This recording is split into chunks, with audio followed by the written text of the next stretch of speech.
when I found out that Luis had cheated. Our fight was ugly, the kind of ugly that strips people bare. We hurled the cruelest words at each other and swore we'd never cross paths again.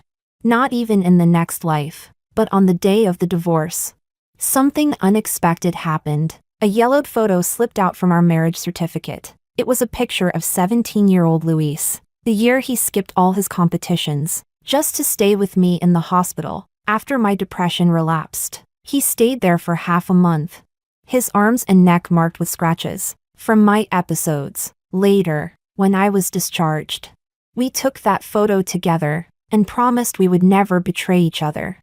No matter what. We stared at the photo in silence for a long time. Then, a sudden flash of white light filled the room. When we opened our eyes again, we were both back 15 years earlier. And in my mind, a voice echoed, "If you wish to return, you must relive those 15 days all over again." Chapter 1. On the day of the divorce, I put on my prettiest dress and did a careful, precise makeup job. My eyes were swollen and red from crying, but I powdered my face thickly so no one could tell. I clicked along in sky-high heels, chin slightly raised, and walked step by step up to Luis. He looked a little impatient. The cigarette butts at his feet had formed a small hill. When he saw me, he lazily lifted his eyelids, sized me up from head to toe with a cold gaze, and gave a snort. "Amelia, you're not a 17-year-old girl anymore. No matter how much powder you put on, you can't hide those crow's feet at the corners of your eyes."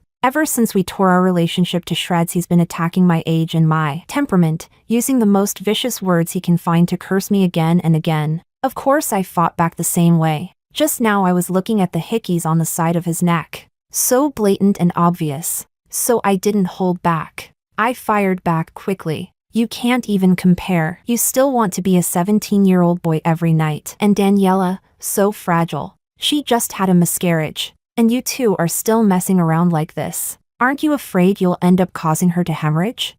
Hearing me, the mocking smile vanished from Luis's face and it turned ugly in an instant. Right there at the doors of the Civil Affairs Bureau, he reached out, grabbed my throat, pinned me against the wall, and ground his teeth. "Amelia, how dare you mention that?"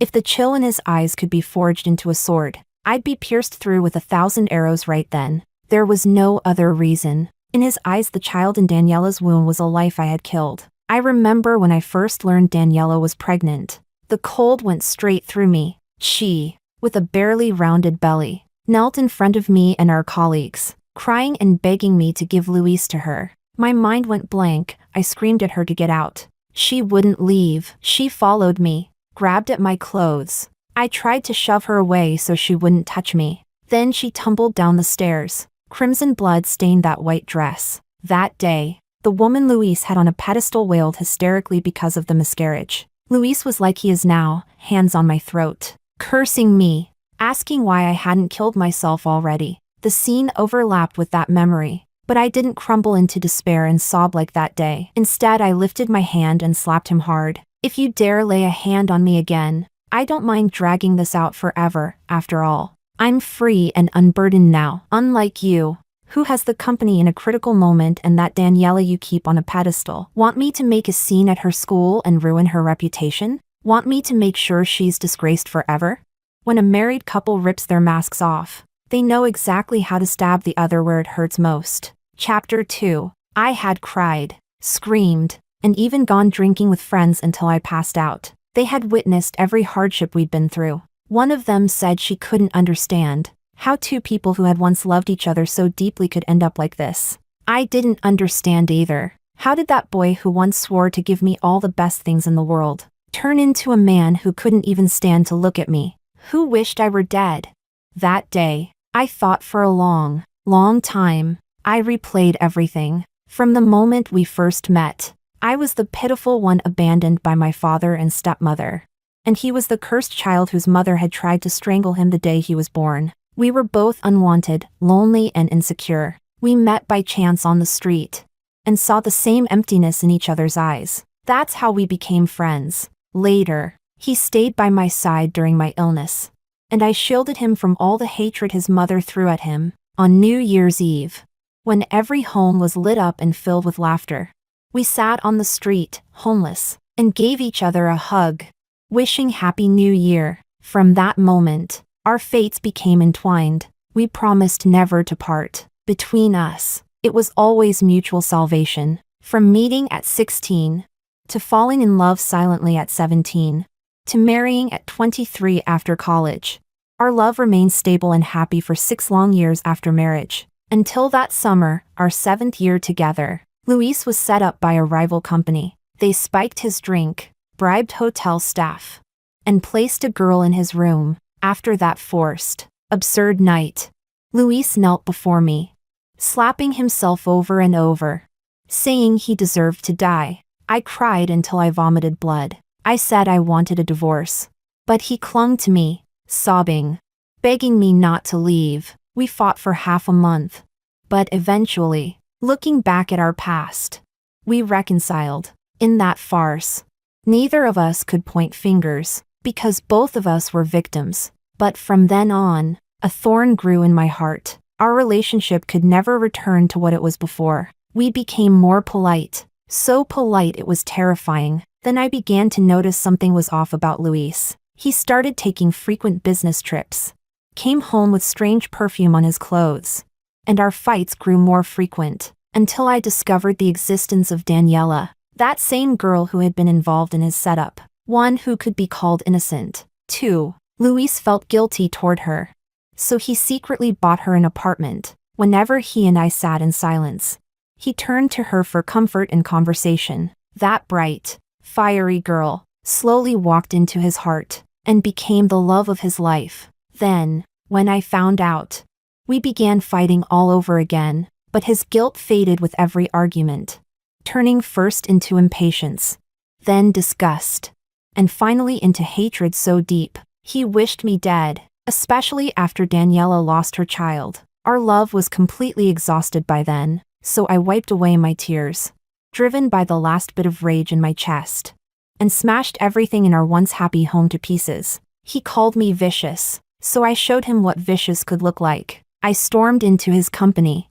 printed out every one of his misdeeds from over the years, and threw them into the air like confetti. Then I went to Daniela's school, picked a class hour, and scattered the photos all over again. Luis was so furious. He looked ready to strangle me. We cursed each other with the most venomous words, again and again telling each other to go to hell, hysterical and exhausted.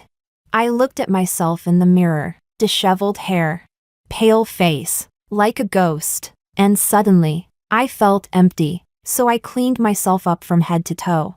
And on a bright, sunny day, I asked for a divorce. Luis didn't hesitate for a second. He just said, "Fine." My thoughts receded like a tide. Hearing my words, the hatred in Luis's eyes deepened, but the hand around my throat finally loosened. I couldn't help coughing twice. He took several deep breaths, as if trying to calm himself, then straightened his clothes. After a moment, he took out all the documents he had prepared in advance. "Did you bring everything?" he asked. I nodded, pulling the required papers from my bag. On top was our marriage certificate. When we had just gotten married, Luis treated those 2 little red booklets like treasures. He even secretly brought them to work, saying he wanted everyone to see. I had laughed at him for being childish. He held me tightly, looked up at me with eyes full of light, and said, "Amelia, I want everyone to witness our happiness, but happiness has an expiration date.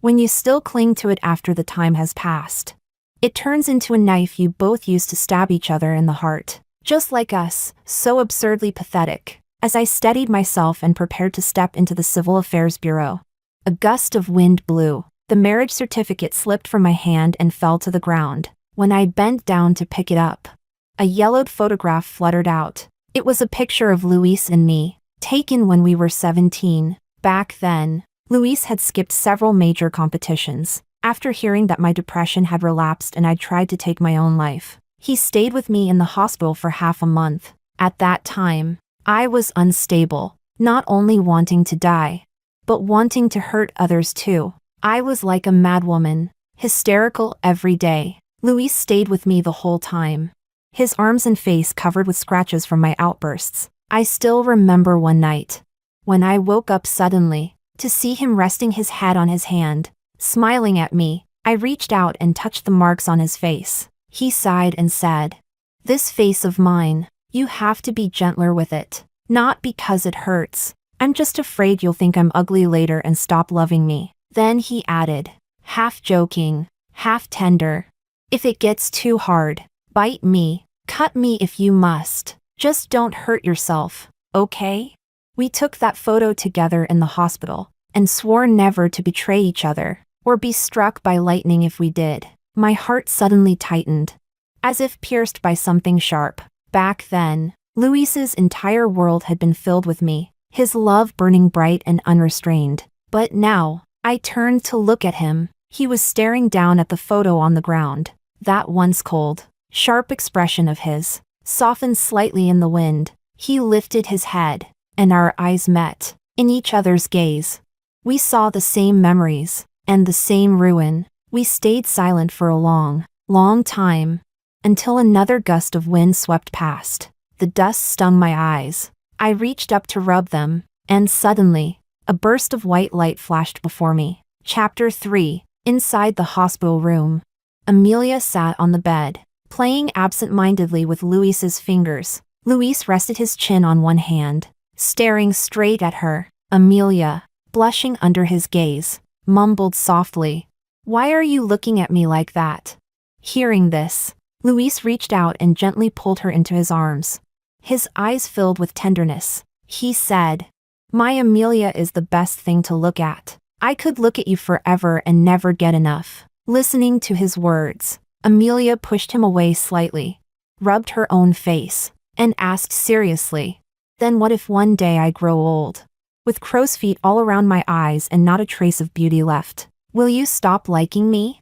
At that, Luis immediately put away his smile, and spoke with sincerity. "Amelia, I never loved you for your looks, even if you're 70 or 80.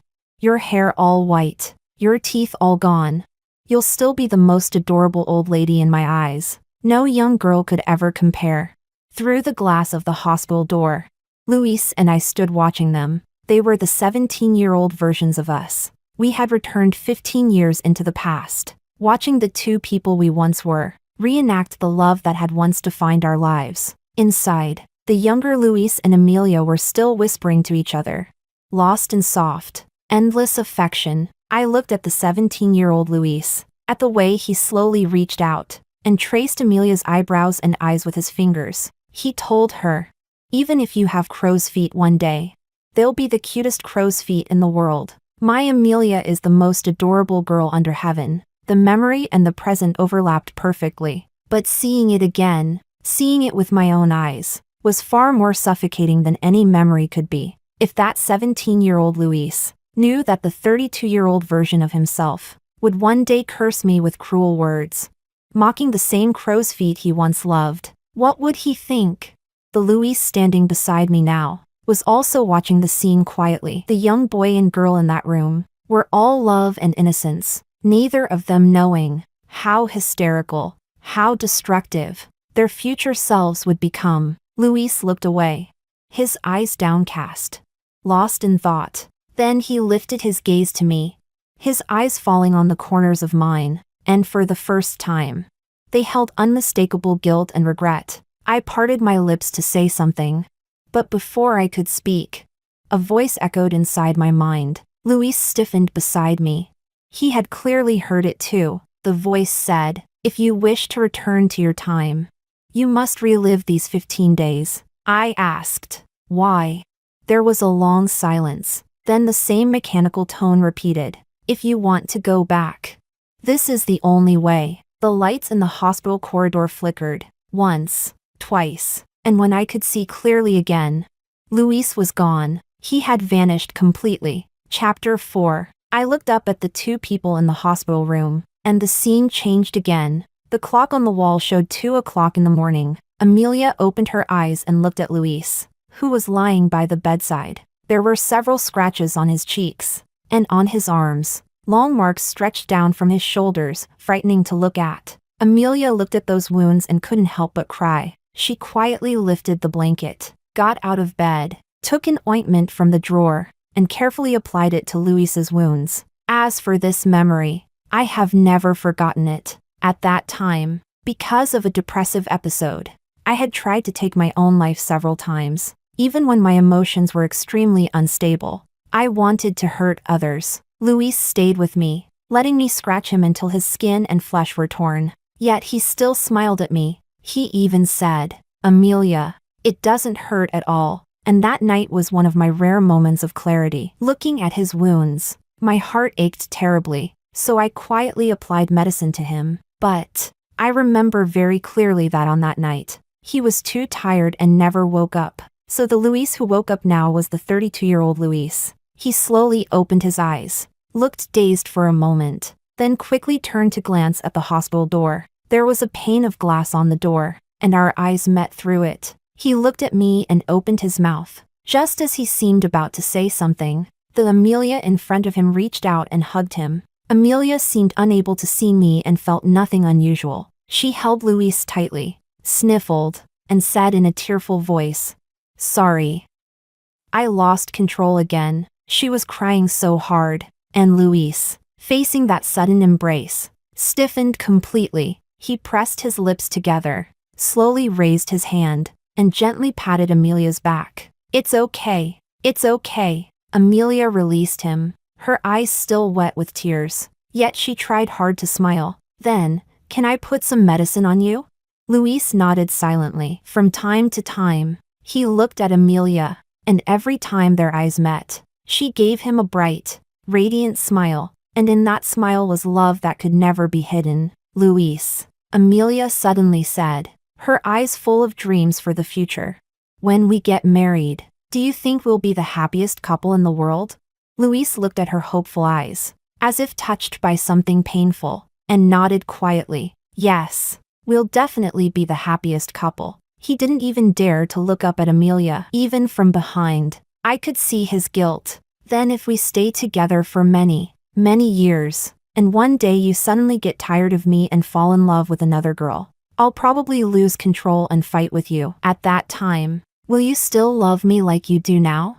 17-year-old Amelia was sensitive and fragile. All her hopes and fears for the future rested on 17-year-old Luis. Similarly, 17-year-old Luis placed all his life's hope on Amelia. If he were still that same person, he would have said, "There will never be such a day, because I love you, and I will only ever love you." But he wasn't him anymore, so he lowered his head, filled with guilt. As the girl's gaze burned too hot, he seemed to be burned by it, his body trembling slightly. Amelia was too sensitive. Even that tiny difference made her feel something was wrong, so she wiped the tears from the corners of her eyes, gently cupped Luis's face, and said softly but firmly, "Luis, there will never be such a day, because you love me, and I love you. And this love will last a lifetime. I believe in you, and you must believe in me, okay?"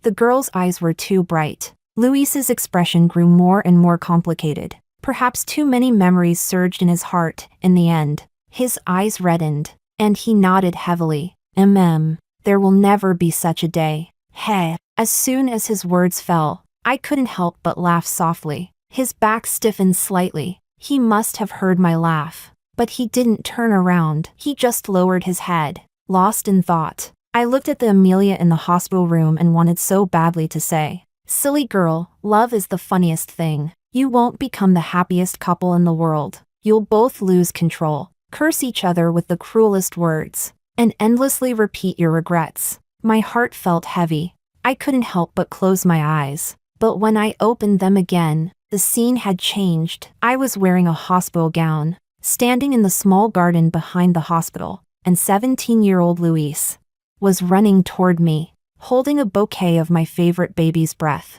Chapter 5. "Amelia, why did you come downstairs alone?"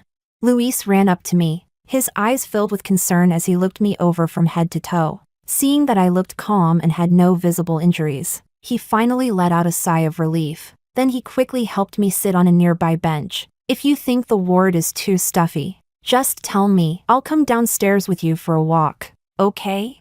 Luis's tone was very gentle. He reached out to brush away the loose strands of hair covering my forehead, then tilted his head and gave me a playful smile. I looked at him, the 17-year-old Luis before me. His eyes were clear and full of warmth. In his gaze, there was no one else but me. Humans are always easily moved by the beauty of youth. If the Luis standing before me were the same man who later almost strangled me because of Daniela, then no matter how gentle his eyes were at this moment, I wouldn't feel the slightest stir in my heart. But unfortunately, he was the 17-year-old Luis. I just stared at him quietly. Perhaps my gaze carried sadness I couldn't hide, because Luis keenly sensed my low mood. He placed the bouquet of baby's breath in my arms and, like coaxing a child, gently patted my head. I know it's stuffy in the hospital, and you don't like the smell of disinfectant. I asked the doctor, just a few more days, and we'll be discharged. When that time comes, wherever you want to go,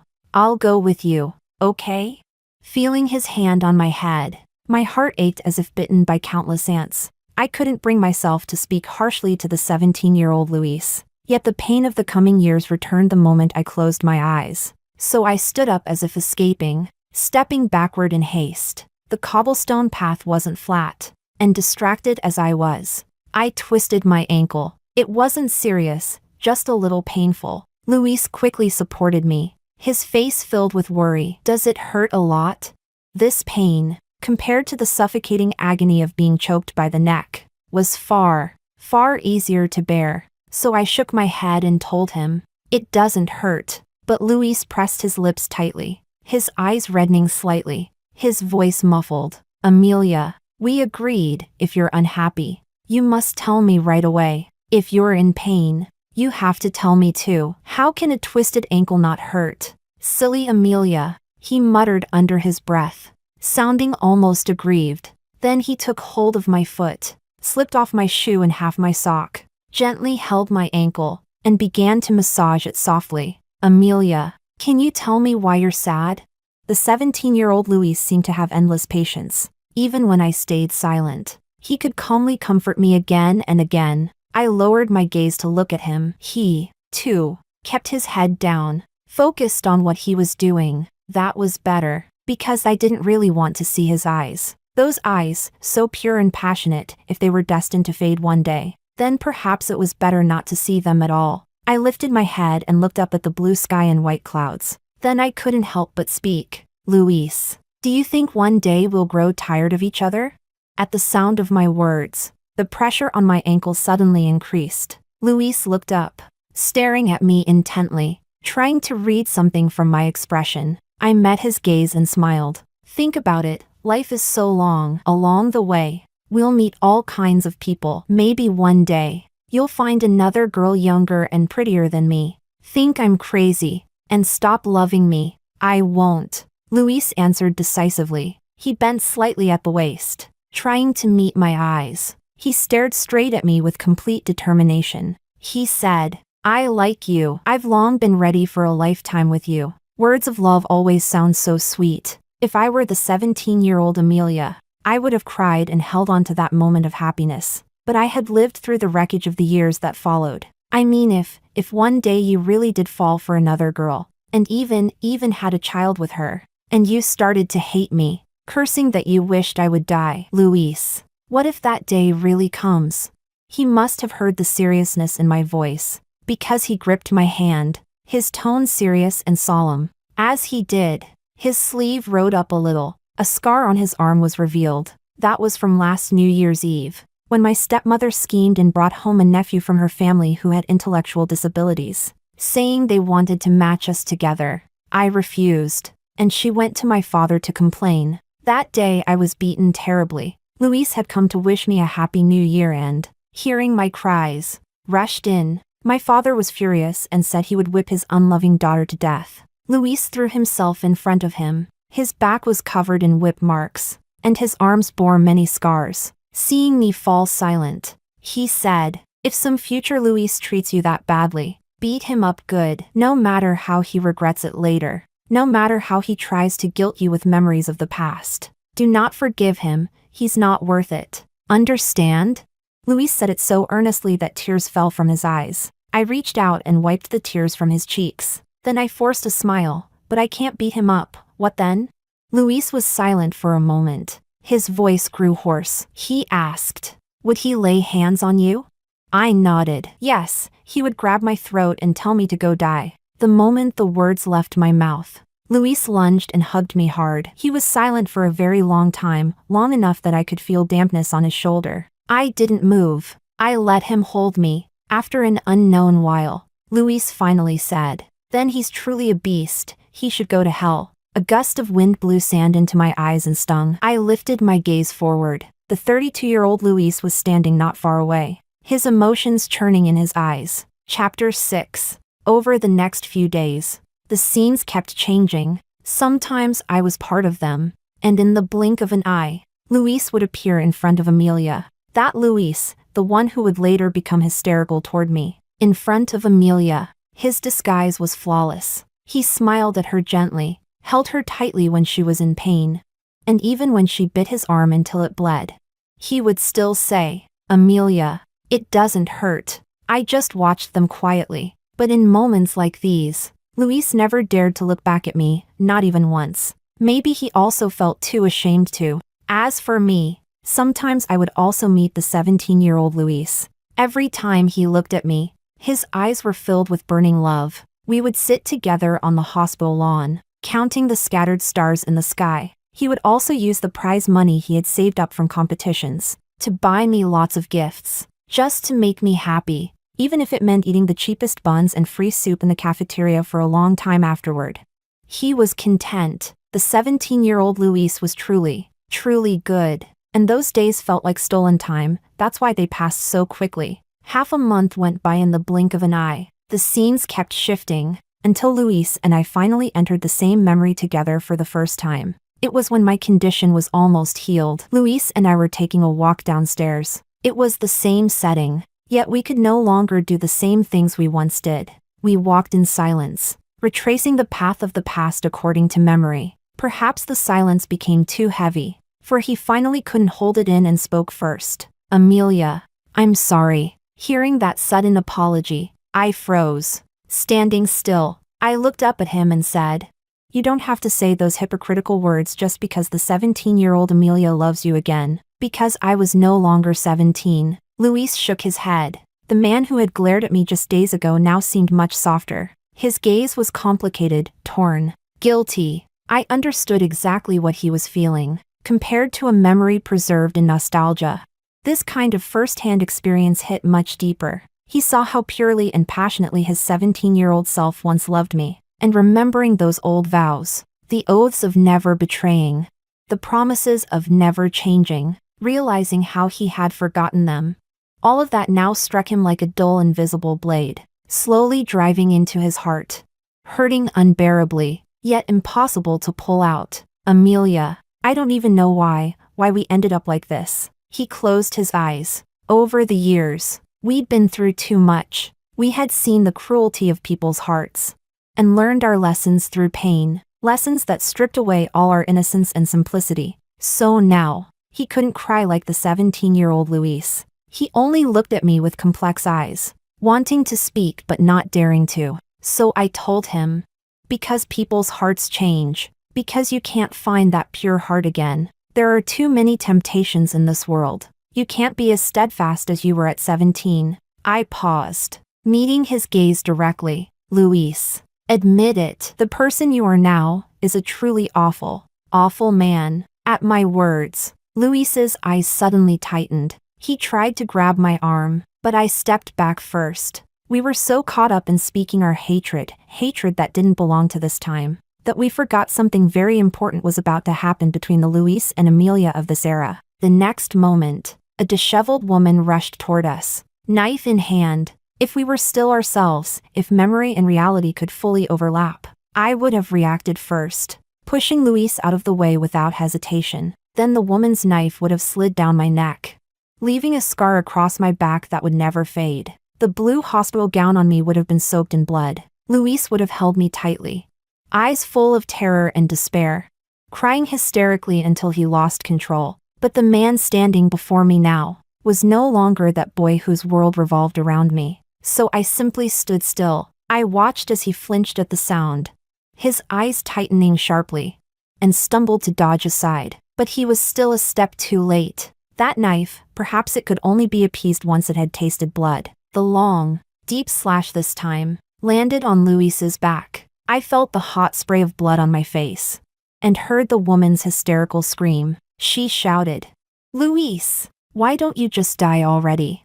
Chapter 7. Even though we were reliving the scene, the wounds Luis received this time were real. The moment the knife cut through his skin, the chilling cold of it, but he didn't feel fear. The first thing that came to his mind was Amelia. Luis would probably never forget that summer when his deranged mother escaped from the mental hospital, running toward him with a small knife, wanting to kill him. Everyone was terrified and tried to run away. Only Amelia threw herself in front of him without hesitation, taking the knife for him without a single complaint. At that time, the girl he loved was bleeding in his arms, and his heart ached so much he could barely breathe. But even in that pain, Amelia sensed his fear and managed to squeeze out a faint smile. She told him, "Luis, it doesn't hurt at all." But normally, she would cry even if she tripped and scraped her knee. With such a long wound on her back, how could it not hurt?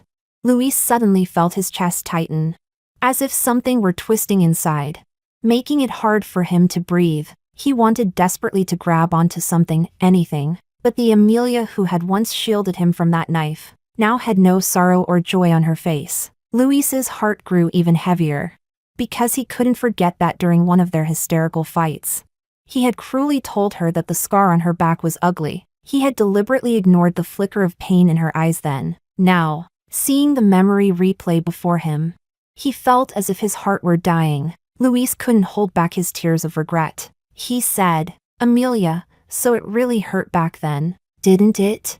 Hearing that, Amelia couldn't help but laugh. A sharp, ironic laugh. She said, "But the truth proves it wasn't worth it." That one simple sentence completely shattered Luis.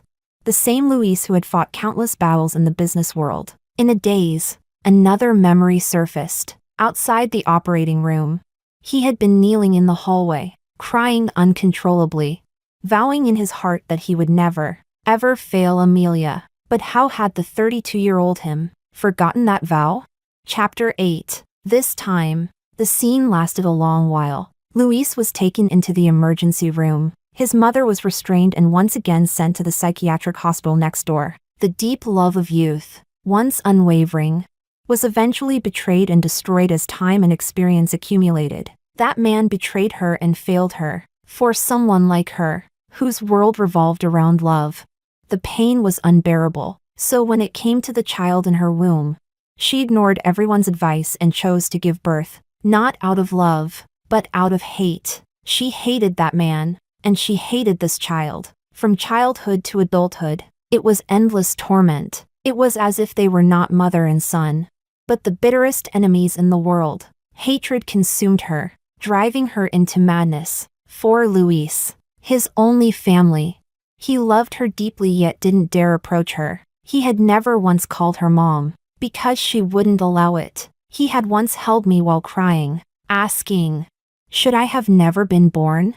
I hugged him back and sang him the lullaby my mother used to sing to me when I was little, trying to soothe his pain. And now, the wheel of fate had turned once again. Sometimes I even wondered, was this some kind of inherited curse in our blood?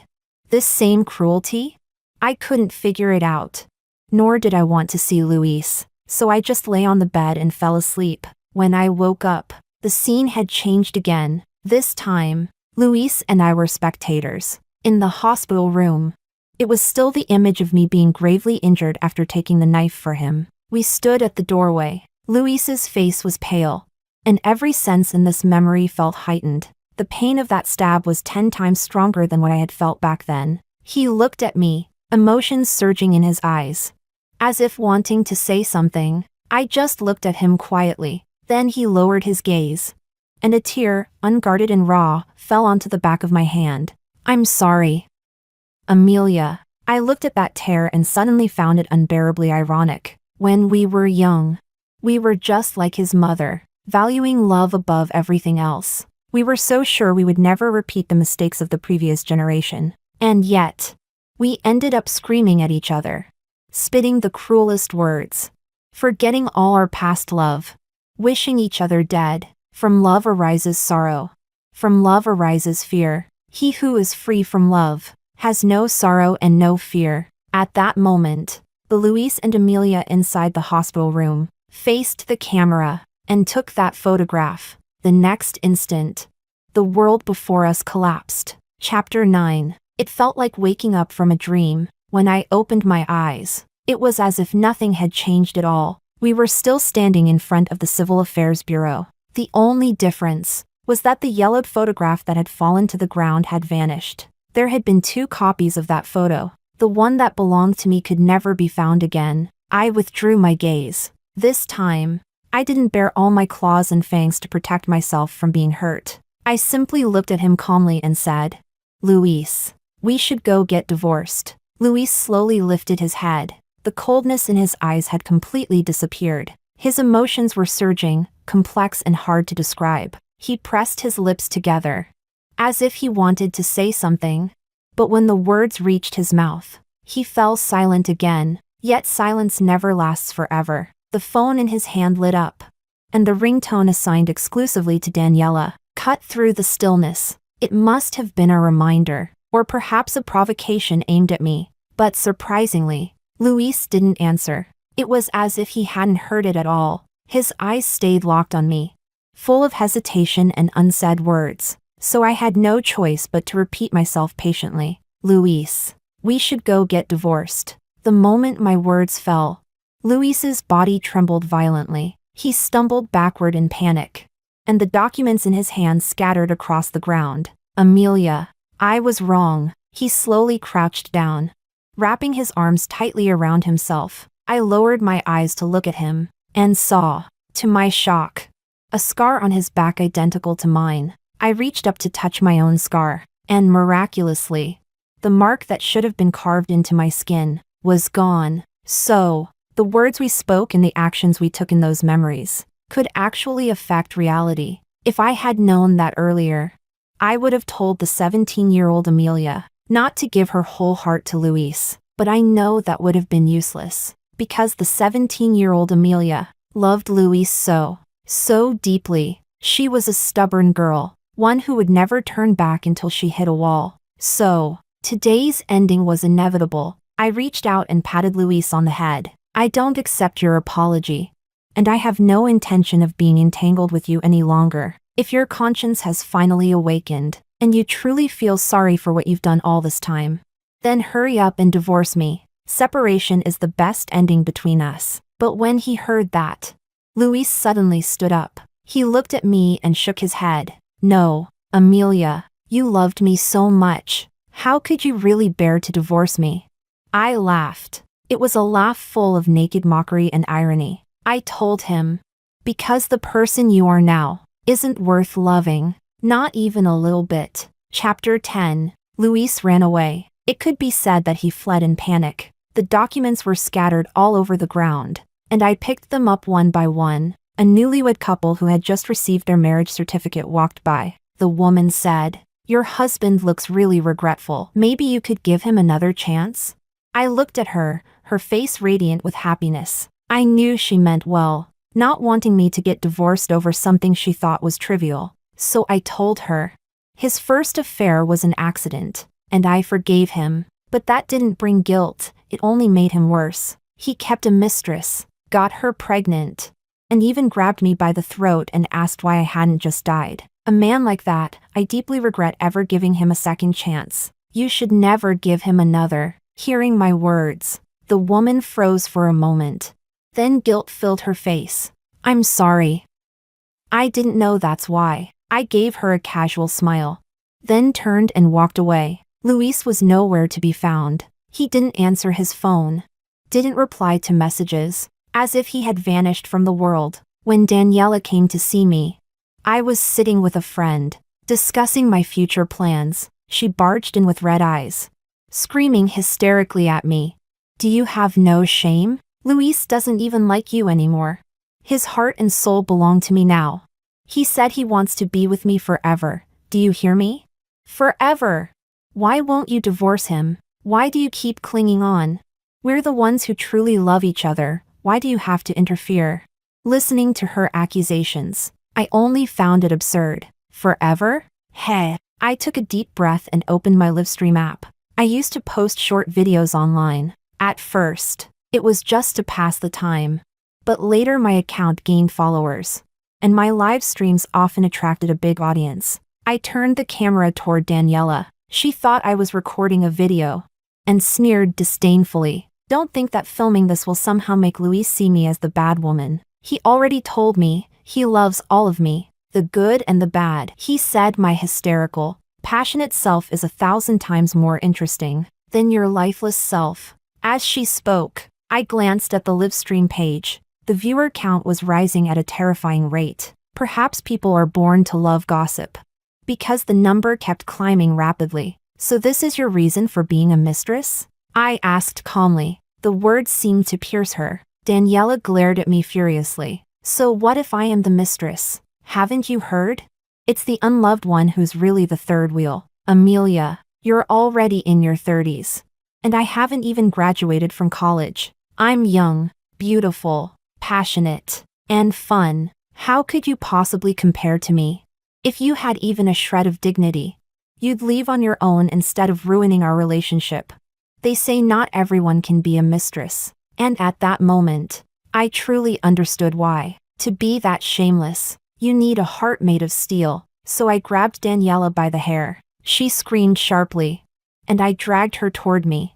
Then flipped the camera so she could see the Livestream screen. I watched her expression shift. From smug arrogance to sheer terror. If being a mistress makes you so proud, then you shouldn't mind greeting everyone watching, right? The next second, Daniela let out a shrill scream right by my ear. Amelia, you'll die a horrible death. She tried to knock the phone from my hand. My friend rushed over to restrain her. And the three of us ended up entangled in a chaotic struggle. Stop it! A furious voice came from the doorway.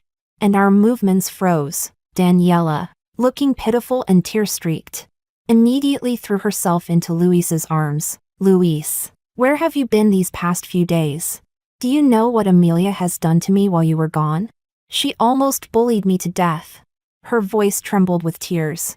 Her face a portrait of victimized innocence. I said nothing, just took out the documents Luis had dropped earlier. Since you're here, let's finish what we started. Luis gently pushed Daniela away and walked toward me step by step. From his pocket, he took out a yellowed photograph. His tone carried a mix of nostalgia and sorrow. He said, "This photo, my copy of it, I kept it in a metal box, hidden in a shop in the city we first traveled to together. Back then, I thought that one day, when we returned to that place, I'd take it out, and we'd reminisce about the past together. It would have been such a beautiful memory. So, these past few days, you disappeared to find this photo?" He nodded, a bitter smile tugging at his lips. Amelia, I was a fool. I loved you so much that I wanted to give you the best of everything in the world. If not for that accident, our love never would have changed. I only felt dirty. I was afraid to touch you, afraid to see the sadness in your eyes. So I ran away. Daniela's smile reminded me of you when you were young. And I kept chasing that memory. Step by step, I lost myself. I forgot who the person was that I should have spent my life with. But now I understand. The vow I made in that hospital hallway back then, it came from the bottom of my heart. And now, I want to fulfill it. Amelia, will you give me another chance? As he spoke, I reached out and took the photo. In it, we were both smiling brightly, our eyes full of hope for a beautiful future. Pure and fiery. I didn't know why. But the photo suddenly felt hot in my hands. I turned it over. A line of black text slowly appeared. If you cannot love her for a lifetime, then let her go before you hurt her again, and then you should die, for you've broken your promise, and become the same scum your father was. Luis. Age 17, ***. Chapter 11. Because of that line of words, Luis finally gave in and agreed to divorce me. According to our previous agreement, the property would be split equally, but this time, Luis changed the terms of the agreement. He said he wanted to leave all his assets to me. I didn't refuse. We finalized the divorce quickly, and all the property was transferred under my name. I immediately sold the house here, then left for a place where the spring was warm and flowers were in bloom. Planning to settle down there, to start a new life. Luis changed his phone number again and again, sending me countless messages, recalling every little memory from the past. It seemed he was trapped in that dream, believing himself still the 17-year-old boy he once was. I never replied, blocked him again and again, until finally I changed my own number. From then on, my world was completely quiet, but we had too many mutual friends. So from time to time, I would still hear news about him. Luis had given me everything he owned. He was left with nothing. Daniela fought with him, crying and begging him to take the money back. Luis directly said he wanted to break up. Daniela refused, screaming and making a scene, but that live stream of mine had drawn too many viewers. A mistress who had tried to destroy someone else's marriage, and the tragic story of the young love between Luis and me, that people had somehow learned. Cause and effect. Too sorrowful to watch. A massive wave of online abuse erupted like a volcano. Daniela was forced to withdraw from school, recognized easily wherever she went. Many people who had suffered similar pain to mine hated mistresses with all their hearts. She had nowhere to hide.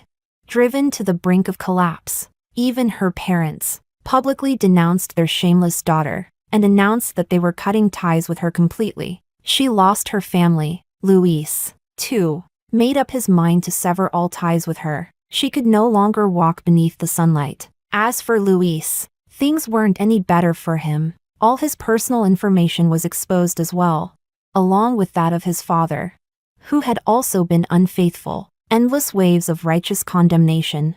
A flood of curses that never stopped. Luis lost his job, became aimless and disoriented. Then his mother once again escaped from the psychiatric hospital, still holding that same small knife. She stabbed him viciously when he least expected it. She said, "See, you're just like your father. You belong in hell." But he didn't die. He didn't go to hell. Yet his body suffered severe damage. Tormented by constant pain day after day, he grew so thin he was barely recognizable. Perhaps, before long, he would die in agony. A friend once asked me, knowing about his miserable state, if I wanted to see him one last time. It might have been the final chance to do so. I refused. Chapter 12. As the seed is sown, so shall the fruit be reaped. All things are created by the mind.